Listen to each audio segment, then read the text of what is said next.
All right, everybody. This is Danielle Z back for another episode with Kara and Brittany. I'm so happy to invite that back for part two because we just have so much to talk about. So just to pick up where we left off, we were just, talking about, healing and becoming, stepping into your light, stepping into your power, being your true authentic self. But I think something that we wanted to, touch upon is, the expectation of women in society today. Because as we talked about at the beginning of our last episode, we have so many roles. We literally have so many hats, and would love to hear, your thoughts, your experiences on that, and the work that you guys do with the women that you work with in your program to help them navigate this. Oh gosh, I mean, this topic, I It's think, deep. it's so deep. And, Brittany and I have been best friends forever, since kindergarten, literally forever, for our whole I life. love that. I And like love that for you guys. I like love it. yeah. And I think, I think it does affect the depth which we can, we bring other women into that. And it's like it's this super sacred space where there's this knowing before we even know you, because Mm. we are so connected and we don't ever talk surfacely. Like literally, it's like, "Hi, how are you?" If it's been a year, I mean, like there were stretches in our life. There were times when it's like always on our birthdays we'd call, but Yes. other than that, we were busy raising babies, trying to make money, making a living, paying rent, all the things. Yeah, right? Yeah, Surviving. life. Yeah, literally, Surviving. like, yeah, like lifing. And yet I feel like, this conversation and the depth of what it is, the pressure that you feel as a woman, and Mm. to talk about that so honestly, when we're just talking by ourselves and we're not on the live air, we're always like, and this is what we need to talk about on the air. So Well, we're going to go there, Danielle. I think the floor is yours because I love this. I love it. Let's go there.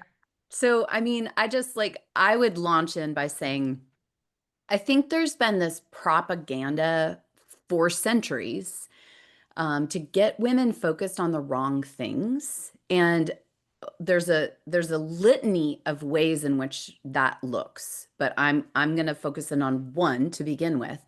I just recently watched the musical Hairspray with my son, and I didn't know the storyline. I had heard great things about it, but I didn't know the storyline. I don't know if either of you has seen it.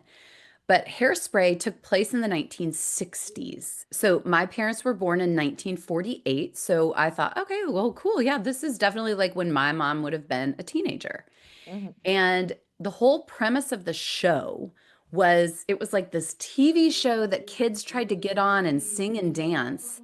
And there was this girl she wanted to be on it and she could sing and she had personality like crazy. She was a little overweight. And in the 1960s, that was an unacceptable way to be. And you weren't valued as a woman if you were a little overweight. And I mean, I would say, like, I don't know that that has totally changed, but it has morphed. Okay. So I think women still feel the collective pressure of that. So I don't think we've achieved like a higher status. I wonder, Brittany, if you could just mute for a second. My little brain Yes. injury and trying Sorry. to keep a flow No, of thought. I know, like, Brittany's actually at a conference and there's I kids know. singing I in the feel no. background. So, She's as I said, she's doing her mom role right yep, she's now doing the mom role and right now. her boss babe And her role. boss Like babe all at the same just time. a very real moment, and I love real moments. So Me too. Me yeah, too. Thanks for having us just as we are, Danielle. of course. Yeah, Anyway, you. I have a brain injury. I live with a brain injury. So the background noise was like, and I don't know if I can keep focusing. It's all So, good. No, no, Honestly, I'm not sure what's going on. yeah. it's all good. So, It's all good. Don't, yeah. so this hyper focus on, oh my gosh, and the girls that were in the singing and dancing were like, oh my gosh, like you would think you could get in because you're fat. Like that was this thing. I mean, Mm. kids in my sons, I have a 19-year-old, nobody would be calling you fat. That's not a thing. Like my mom in her teenage years, my mom's in her late 70s, grew up, in fifth grade, I can tell you the kid that turned around and told me I was fat. And then guess what? That programmed in. So, Mm-hmm. this expectation in the 1960s for that being your value. So then I look back and I think back to when I was a kid, what was popular in the mom culture? Diets, diet culture, every different diet thing you can imagine. I don't feel like that's coming at me right now. Oh, why? Because in the 1990s, it wasn't, weight was still a thing, but it was beyond weight. Okay. So, and I didn't even really realize this until I saw that show, and there was this illumination of like, well, this makes sense why that is such a deep value to my mom. Like this was coded into her culturally, and other women her age, by the way. It's not their fault. Yeah. This is like just what it is. So then when Brittany and I were teenagers in the 90s, I believe that our beauty and our perfection in a larger sense, not just, yes, you wanted to have that supermodel body, and like both of us had beautiful figures. Like I look back at myself in high school and college and I'm like, it is so sad that I felt like I was fat. I did not feel beautiful. I did not feel like my body was acceptable. It didn't bring the value that, I mean, we were taught your value is in your beauty, and there was a certain way you needed to look. There was not, I feel today there is a much better love and acceptance of like all different kinds of bodies, but we are still working against the pre-made, like in our brains, what's the Mm-hmm. perfect body. So our body, our beauty, this is what we were taught was our value. Yeah. So what are we as a generation, what are they over here filling us? I'm like, these people are really thinking about this, because 30 years later, it's not diet culture, it's anti-aging. Anti-aging Mm-hmm. didn't exist when my mom was in her 40s. That wasn't like a big thing. It wasn't, no, why is that a big thing? Because we were taught that our beauty is our value. Oh, great. So let's jump on that, and let's get them to spend a bunch of money, Mm-hmm. time, energy on something that is unattainable and isn't actually their value. What is your value? Your essence, your value, your energy is your power. The truth of who you are is your power. Beauty is powerful, but it's not definable. Like, Danielle, you are beautiful. Brittany, Thank you are beautiful. Kara, you are beautiful. And when I say that, I get chills because I'm looking at you and we all look so different. And I'm saying, you you. are beautiful. And I mean that here, but I mean that here. I mean, who you are, if you let yourself be her, is in essence beauty. And if we can get women focused on anti-aging or diets or what, I don't know what it will be in the next generation. I don't know, because young girls, my sister has three girls. I had a boy, so I don't know. Brittany's got girls, but these girls, and they're in a city, it'll be homecoming. They're not getting prettied up for the boys. And I'm being binary here. Like It's okay. What? Yeah. No. I'm No. inclusive in my heart, and I'm going No. to make But a yeah. binary You have when statement. you're. Yeah. You have to My speak. point is, these girls are putting on their dresses and their sparkles. They're buying bouquets of flowers. They're doing their hair and their makeup. And these are just these girls that I'm talking about. Other girls are not doing that. They're doing whatever makes them feel beautiful, but they're doing it for themselves. They're doing it to That's go out to great. dinner with each other. They're not even going to the dance, actually. They just want a night to feel and Feel good. be. And that's part of like, no, beauty is part of the feminine, and it is powerful. So that's not a false thing. It's just that it's not your value, and it's not this in the box definable thing like, here's what it looks like to be beautiful. No. And because we've Mm-hmm. got people chasing this idea of what it means to be beautiful. And also, if you achieve this, then you're valuable. Ugh. Like, I tell you, I wasted a lot of minutes and hours in my life misled. And now I think when you go through enough, like, I'm going to give a personal example of this. I had an accident, Danielle, you don't know this, in 2018. I was in a hit and run accident on my bicycle. I was left unconscious on the side of the road to die. I had Oh, a life-threatening liver injury and a oh brain my injury. goodness. And liver and brain, you hear those two organs. So Oh, yeah, yeah. guess what happened, not long after this accident. Well, first of all, I couldn't walk a straight line. I stuttered when I spoke. I couldn't empty a dishwasher for Wow. years, like vestibularly. I Wow. mean, I was in a fishbowl. I couldn't drive for 7 years. This is not a short-term thing. This is a long-term thing.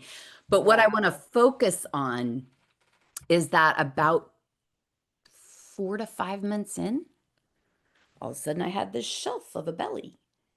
And it was like I was pregnant. And I was like, gosh, I feel like I'm pregnant. I mean, I at the time, I was in very good shape and I was, I'm a very clean eater. I love, working out and I mean, I enjoy that just like in a part of my healthy lifestyle. And I was in my body. I believe all of us have like a place that our frame is made for. And it's usually, like for me, there's a 20-pound variance that I can be within these 20 pounds. And it's not about the number, by the way. It's just I know my How you body. feel. I know my body and I know what this body is made to carry. And when things are working in my body, that's how much I weigh. And I didn't change anything in my diet. I didn't change anything in my exercise. And all of a sudden I gained 60 pounds in a matter of 2 months. Wow. And so, and I am still carrying much of that weight. Why am I saying this? Because it has been my playground for really, and this is not the first time that something like this has happened. When I was younger, in my younger adult life, I had Lyme disease. And when I was going through that season of sickness, my body packed on, at that time, about maybe 40 or 50 pounds. I don't remember exactly, to be honest with you. Um, and it's a defense mechanism. There's a It is. hormonal piece. And I remember saying to my doctor, I'd like to, look at my hormones. This was after my Hmm. accident. And they're like, well, I mean, I don't know why you'd want to look at your hormones. I'm like, well, I mean, my brain and my liver got really hurt. Yeah. Basically, they're upstream from the hormones. So I think my hormones is why, I mean, I looked pregnant. My breasts were like pregnant and nursing breasts. My belly looked pregnant. I ended up doing one of the tests that Brittany does with Hmm. her, Yeah. clients, For clients. Yeah. and my hormones looked like I was pregnant.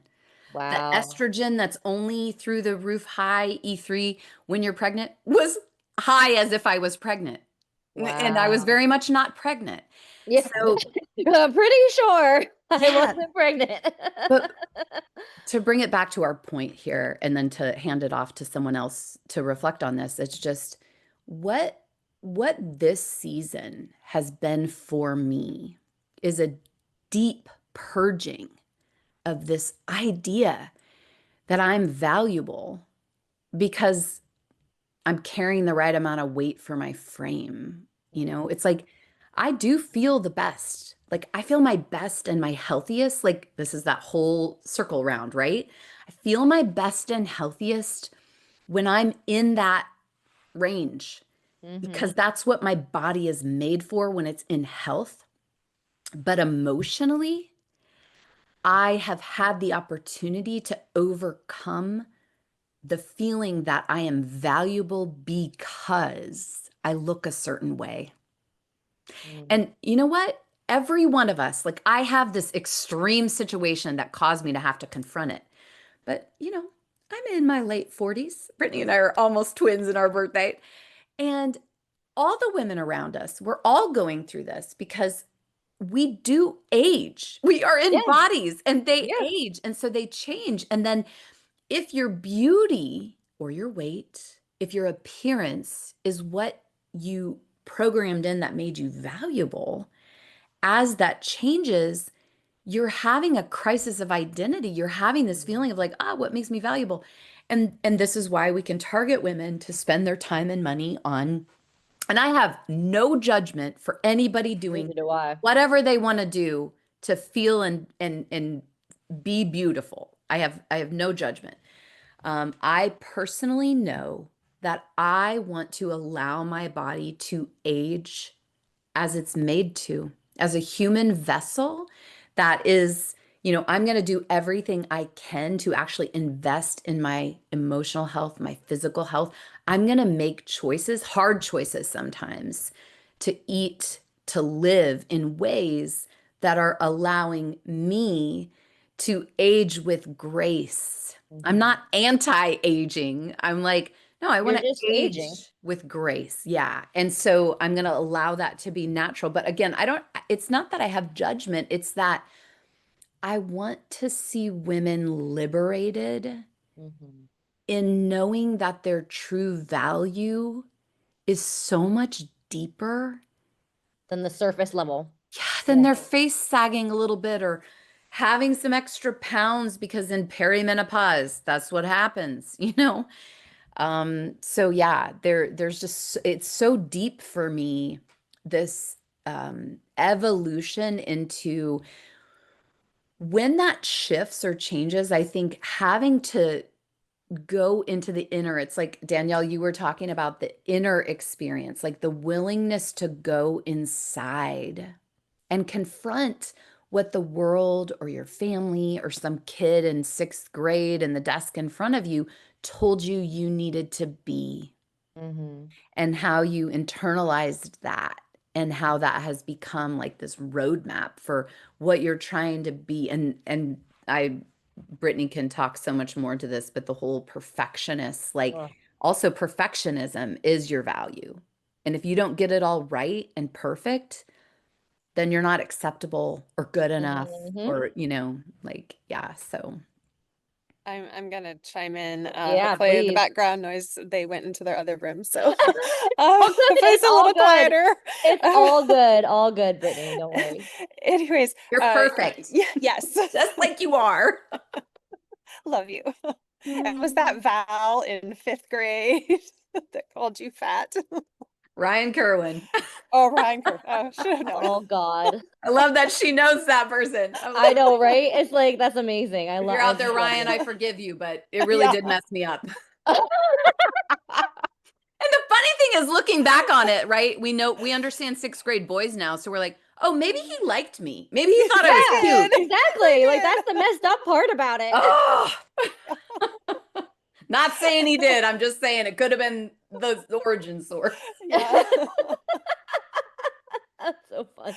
Yes. Oh gosh, gotta love that time in life. I don't want to go back and live it again. But Nope. um years ago when I was like tapping into the online space and not really knowing what I was doing, I coined the phrase be exquisitely you. Mm-hmm. And I did not fully understand. At the time, it was just like a phrase that I liked. And I was dabbling with some beauty products and it felt appropriate. But that phrase has definitely become an evolution of who I am and what I want every woman to feel and to embrace. Because after I came up with that, I then went through breast implant illness and trying to be perfect, have a perfect body. You get implants when you're young, and I felt like incredible and looked amazing. I mean, I was a perfect Barbie doll. And, you know, then they were a huge piece of the puzzle of why I was sick. Mm, And so having to remove the implants, and a huge portion of my identity was wrapped up in those mm, implants. And Mm-hmm. so, who am I? Can I accept who I am? I mean, I went and had an extra procedure done at the same time, trying to be okay with who I am and what I was going to look like, because I knew it was going to be a real struggle for my brain to be okay Mhm. in my new body. And it was utterly traumatizing because the fat transfer failed. So I have explant trying to get healthy, do a fat transfer. The fat transfer fails, and I end up with necrotic tissue in my breasts, the size of an egg. I mean, very large, grotesque, and not being okay with who I am at all on any Mhm. level. And so traumatized from surgery, I couldn't I couldn't make myself go have the necrotic tissue removed for 3 years. And And can I just add this little perspective of, guys, this was so like tied in for Brittany to her value. She's yeah, not even talking to me about this. Like, I didn't even know no, some of this was You going didn't even on, know, as her best friend, you didn't right? know that She she is was going I did through so not tell anyone. not a soul. this internal, Yes. yeah. And Yes. I wanted to highlight that because I'm like, I think that women understand that Yeah. the way we Yeah. hold that in and do it on our own. And so go on, Brittany. I just wanted to highlight, like, she was carrying this alone. And I'm Yeah. sure it And felt that's very what I have alone been. too. Well, you are alone. I mean, Yeah. you have a few people that know in your immediate circle, my husband and my mom and my Yeah, yeah, yeah. kids, they know what's going on, but I'm not sharing my my feelings. Mhm. Identity. And the one time I remember lying in bed one night and just sobbing my eyes out. And my husband, all he can say is, well, it's different for me. Mm. And at the time, I had huge abandonment wounds. And Mhm. so I'm struggling with my own identity. And you are telling me that it's hard for you. Mhm. And, and like, I'm just taking that as rejection. Mhm. Mhm. You married me because I looked like a Barbie doll. You didn't really Mhm. love me. You just loved my boobs. Mhm. Like, how ridiculous is that? But when you are so hurt and wounded and don't know who you are at your core, Mhm. it can be the most harmless phrase that totally Oh, that destroys you. destroys you. Oh, Yeah, yeah. yeah, And especially if they hit that core wound, yes, like, head on. yeah, I've been similar to you, Brittany, and I'm sure you too, Kara, where and it's like, why, like you get very triggered, but like I know my triggers are where I need to focus on healing, yeah, but it could be like a straight, like, somebody I will never see ever again. And I'm like, oh, like that hurt. yeah, Mhm. yeah. I mean, awareness is the first place to begin to Start. heal. Exactly. Yes. Yes. Yes. But really having to come into my own and figure out how to love myself, how to be okay with myself, how to begin to heal. And that was not when I started figuring out how to heal myself. I've been trying to heal myself and be whole since I was probably 10, if not 8. I mean, from Mhm. a very, very small young child trying to be okay with who I was. Mhm. Mhm. And so this be exquisitely you has just taken on a whole new meaning. And circling back to the science in the soul of who you are, and how your body keeps you safe. Mhm. And if you aren't willing to go there, if you're not willing to explore those triggers, those traumas, you're very limited with the Mhm. amount of healing that can happen. Mhm.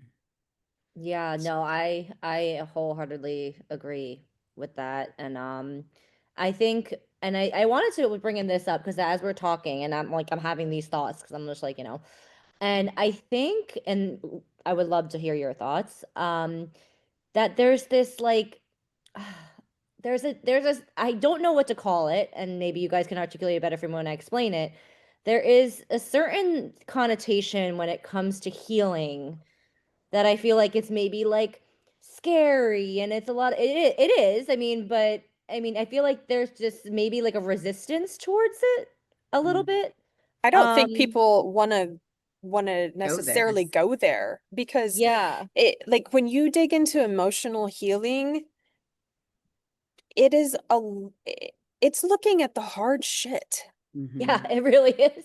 It And Well, is. and for the and high you have functioning buried it. woman who's like, I've got it all together, I've got it all under control. I don't want to go there because I don't feel like I can control that, Mm-mm. you know? And you And probably can't. you can't. You And it's like actually when you go there, it's going to free you up in such deep ways. Yes. It's literally going to like allow Like a for breath of fresh Allow you to air. exhale. breathe. Yeah. Yeah.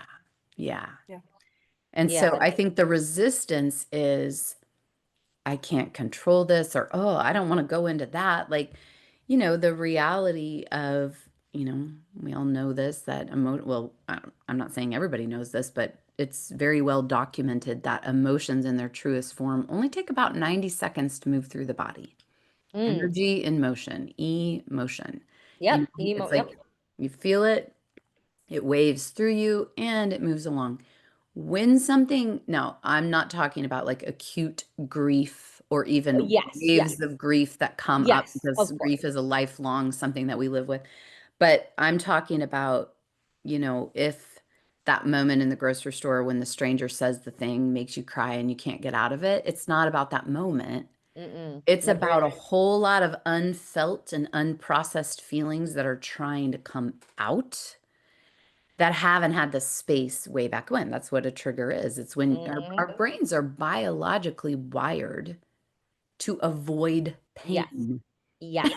So if you have a situation that creates pain and then you bump up against something else that feels even similar to that pain you felt in this situation, the brain is like, danger, danger, run, run, or fight it or go, or like, don't go there, like we Yeah. don't want to feel that way. Fight, flight, freeze, fawn. Yep. Yeah. And so I think that again, when we work with our biology and we're like, okay, that's the way the brain works. Hmm. So instead of living in this state of arousal, with all of these buttons to trigger, why don't I go in and spend a little time again supported and loved? Like I call my space the incubator. It's like, come Hmm. on in here. This is this super safe, See, cozy. Like you're gonna have, if you need oxygen, I got oxygen. If you need to throw up, I'm gonna let you right here, and then I'm gonna put a lid on it and we're gonna get rid of it. You don't ever have to look at it again. You don't have to clean it up. Like, yeah, right. Yeah, yeah, exactly. and that's in the physical. It's like the realm of like when we speak out loud the things that have happened to us emotionally, physically, psychologically, like this is when the healing happens. Sometimes it's like that little girl who experienced that, she just doesn't even want to talk about it because she's ashamed of Hmm. it or she feels like she's going to be in trouble or whatever it is. And the truth is, once we give space for that and we give voice to that, something starts to shift. And the more loved and accepted we feel in the way our brain does that thing, Yeah. the more, it's like we take away the buttons. And you could, go in that, whatever that stranger was, Danielle, that says I the know thing. It's that like, says something, but also too, speaking of, because then I'm going to bring up, we were just talking about this prior to this recording, but I'm aware enough to know that when I am triggered, yes, it is hitting a wound, but also that's when my protective parts come out. So mhm, it's not my core self. It is yeah. not true, authentic Danielle. It is a Mhm, manager or a firefighter. And for mhm. those of you who listen, know that I am a huge IFS fan. But I'm As aware am of I. that. And yeah, no, as Yeah. we were just talking, like I'm aware that my protective, when you feel attacked, when you feel hurt, wounded, that is when your protective parts are triggered. So I Mhm, know so that's why I maybe I give myself a little bit of grace mhm, because I'm like, this is number one, you're human. I normalize the experience. And then number two, I'm like, these are your protective parts. And that gives me, and that just works for me. I mean, Mhm. I'm not sure, when people, and as you mentioned, emotions, I'm a big sit with your emotions girl. I'm Mhm. big on process your emotions because I focus on my life is very big on a big impact person, and I know that all I can do in this world is control myself and my behaviors and how I think, but I want to walk through this world making a positive impact and making a lasting impact in a positive way on people. Yeah. I try my best, but as I said, I'm human, so it's gonna happen. But to always process my emotions because my biggest probably fear is that it comes out in projection, Mhm. frustration, being short, tempered. Sideways. Yeah. Yeah. So that, like, I mean, but at Brittany, as you said, like that's my level of awareness. Like whatever level of awareness you are at, it's wherever works for you. But Mhm. that's how, and maybe talking to my perfectionism part, how hard I am on myself. I mean, Mhm. there were years that I was aware but not aware. Hmm. And between being physically sick, emotionally just overwhelmed, there wasn't a part of me that was authentic or probably very kind. I was so Yeah. short, so impatient. My family just called me very cold and clippy because I was carrying so much and I couldn't see out of the fog. Mm. I mean, just stay out of my way, let me be because I am barely getting by. Mhm. And I feel terrible for how I was at that time and it caused a lot of problems. But now I can look back and my family can look back and be like, "Oh, well this is what was going on. This is why you were this way." Mhm. Yeah. Yeah. Yeah, and it's so good. Like I am a huge fan also of IFS, and parts work is something that I do with my clients all the time. And I've always really loved kids and I'm really good with kids. Like kids are I kind love of kids like too. just like I just love them and I know how to talk to kids. And that's not a blanket statement because each kid is different. But Mhm. I know how to engage with kids. And I think what in my journey as a mother, I noticed that, it's actually, and not everyone will have that journey, and that's okay. You can heal your parts and your inner child, whether or not you're on that journey. But for me personally, I noticed that in that journey as a mother, parts of me that may have needed some attention that were still locked in would kind of come to the surface when my child was at the age that mirrored. Oh, interesting. So, it's like I remember when he was 5, and I was a single mom starting when he was 3. And when he was 5, I remember like I was very good with boundaries and holding boundaries and understanding that boundaries keep kids safe. And, like, and yet there would be this part of me that would be like, oh, I mean, just let him, and I was always like, what is the deal? And I all of a sudden realized, like, oh, this is my little 5-year-old self. Hmm. She doesn't ever want anyone to feel fill in the blank. So then I started learning to like engage with, like, pause, let me, Mom Kara, conscious, aware adult me, engage with this 5-year-old part of me and be like, hey, honey, come here. I feel that you're feeling this way. Tell me more. What do you Yeah. need? Like, give her a Hmm. voice, give her Yeah. what she Yeah. needs, meet her where she is. And, it takes time to even, I mean, most of my clients are like, I don't even know what you're talking about. Or, I always help kind of create an archetypal characterization for different parts. Like I have a 5-year-old self, 6-year-old self that doesn't come out often, but she's there. I have a strong 8-year-old self because I experienced some extreme trauma at 8. Teenage self is kind of like everybody's got that teenage self. Yeah. Yeah. I know what it feels like in my body, and I know catchphrases that come up if I'm in my 8-year-old archetype. And here's the thing about parts. You're feeling feelings as if you, grown up adult, conscious, evolved Kara, is feeling the feelings. So you're swirling in these feelings, but as like when I work with people in their parts, I think it's so important to get to know like, oh, your 8-year-old often feels, and what does that feel like in your body? Like for Mhm. me, one of the catchphrases for my 8-year-old, if I hear myself say, I'm confused, I'm like, oh, eight's here. Because I was real confused when I was 8. Like Yeah, you're like, confusion, I would have described it as an emotion. It was like a state of being that I was in at all times, but zipped up. I got it together. I'm going to go out there. I'm going to do the thing that I need to do. So, outwardly facing, like I know how it feels outwardly, I know how it feels inwardly. And 5 feels really different. Mhm. And, that archetype is created by understanding, and these aren't literal.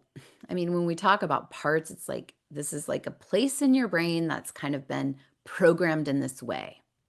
But it's so helpful. Like, I am like, when I work with my parts, I will treat this part of you because one of the things that's so hard for people is they're frustrated. Oh, why do I still feel Mhm. this way? And it's like, well, would you talk to an 8-year-old Yeah. like that if she was still Mhm. feeling that way?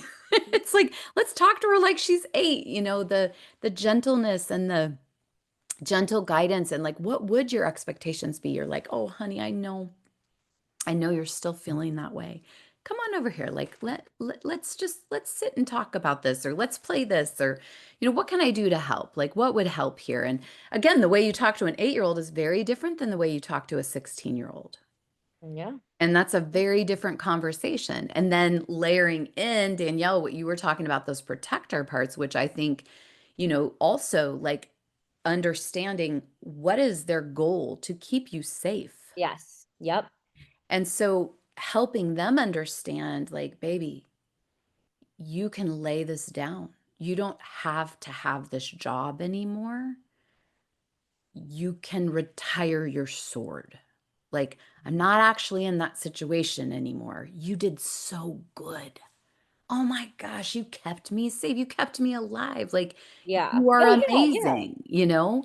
But I don't need you to sound the alarm at a 14 out of 10 every time this happens because I'm not in danger anymore.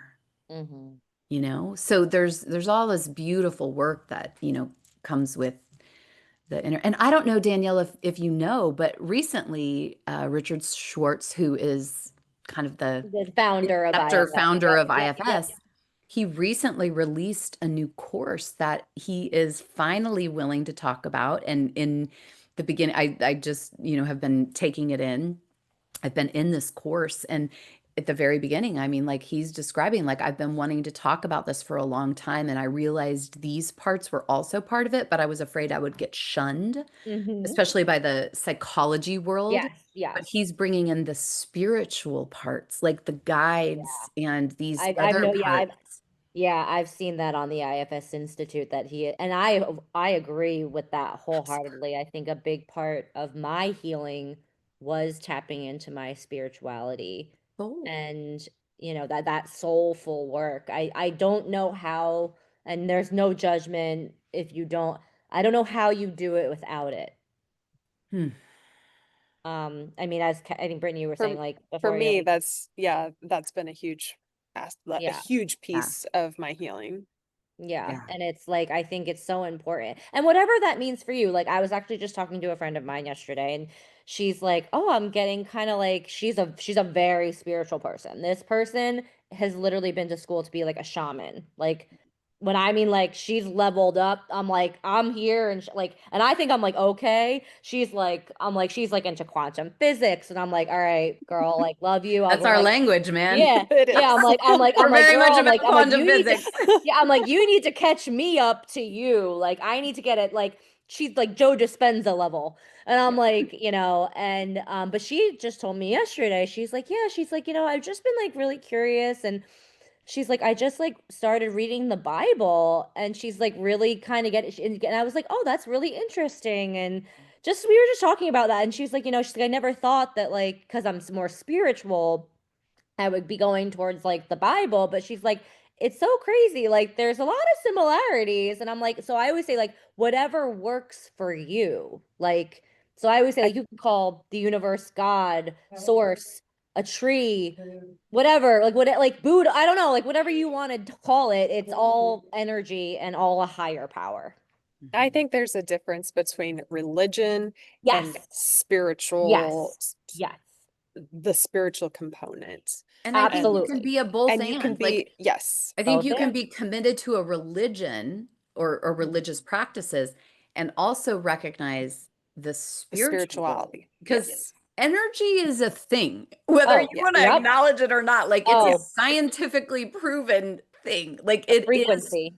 part of our It's reality, the frequency. and Yep. it's not actually anti-religion. It's No, it's just just like when if you drop something and it falls, we call that gravity in science. It's like Hmm.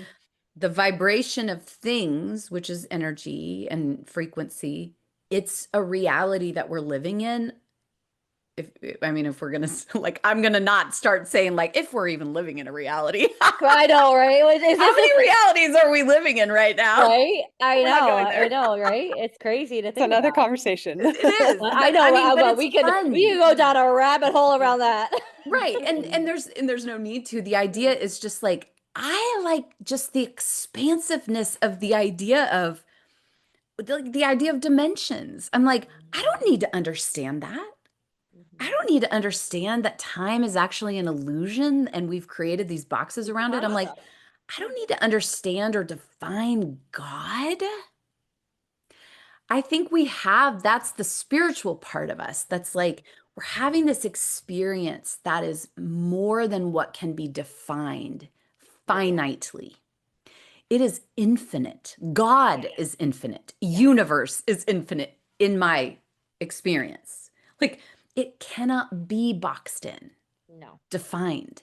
And I'm good with that. Like, I think that's part of the tragedy of human history, is like the need to define things and put them in like definable boxes makes people feel safer, and it also allows people to feel like they can control things. It's going back to that constriction we were talking about. It's like, Well, and wherever someone is at, that, I mean, it's kind of circling back to being okay with who you are in the Yeah. moment. Like yeah. wherever you are on your spiritual or religious or both journey, it's Mhm. okay for you. Perfect. I mean, I might be someplace else, Kara might be someplace else, Danielle, you might be someplace else, and that's perfect for you right now. Yeah. That's Exactly. all. And again, there's not a goal of, Yes. Mm-mm. and here's where you want to get though. It's like, no, that's not how it works in quantum reality. It's like there isn't a certain place we're trying to get other Yeah. than to the truth of who we are. Yeah, no, I have a person, he's like an astrologer, a psychic astrologer, and he says all the time that we're just spiritual beings having a human experience. And I think Mhm. that's so beautiful. And I'm like, yep, like, and I'm like, whatever your human experience is for you, that's for you. And I mean, I, as a coach, potential therapist, I hope that just as we keep talking about, like everybody, man, woman, anybody, whatever, they, whatever you want. Once again, I, sorry, apologies if I'm not being politically correct. Find their true core selves and can live from their truth. Because as I said, as we talk about, it is something that when you're free to live that way, it's I can't even come up with words that, Yeah. you know, That's it's what we that, are all about. I mean, what you're saying is that the body is actually the vessel yes.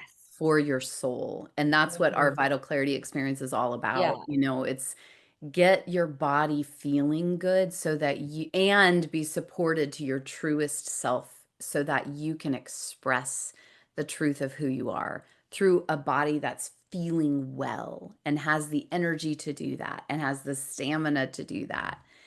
Um, Yeah, could you talk a little bit more? Because we're gonna probably wrap up our part two. This was such an engaging conversation. Thank you both ladies. I could literally talk to you all day. We could have a 24-hour just live stream, but Marathon. I think for everybody they're probably getting sick of hearing us. But could you just tell me where people could find your Vitality Clarity experience, like the information, and I know Yeah. you guys both have social media accounts, so Both Yep. and have I'll put them social in the show media. notes. Yeah, we both of us is very easy because our social media and our websites are Our each name. our names. Oh, So perfect. yeah, Yep. my social media and my website is Kara Kara Stoltenberg STOLTENBERG.com, or my socials are just at and Brittany. Oh, she's Yeah, frozen, mine so I'm is going to say Brittany it for Hayden. her. Oh, Oh, yes.